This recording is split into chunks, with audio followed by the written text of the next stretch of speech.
反对换所谓身份证的民权团体伫初时表示讲，虽然进前行政院已经宣布暂停换所谓身份证，不过因说发现讲内政部并无废除去年底配合所谓身份证所公告修正的相片管理办法，而且初五伫立法院就要完成备早的程序，即期政府是想要偷偷实行所谓身份证。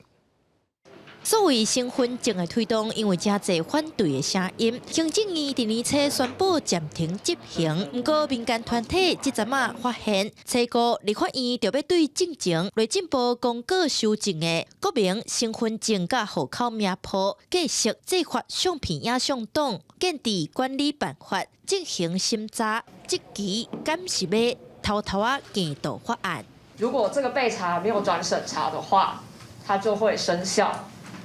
的这一个，我们简称叫做相片档案管理办法。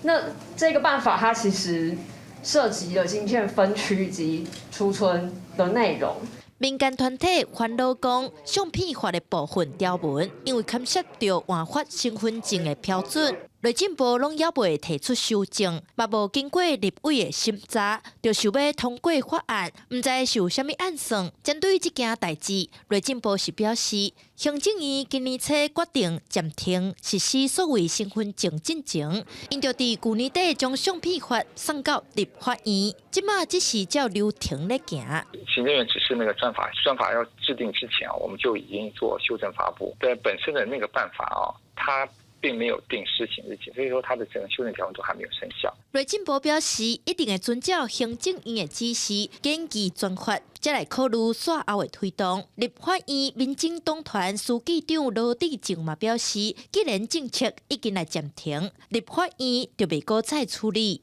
记者电话文李玉凯台北报道。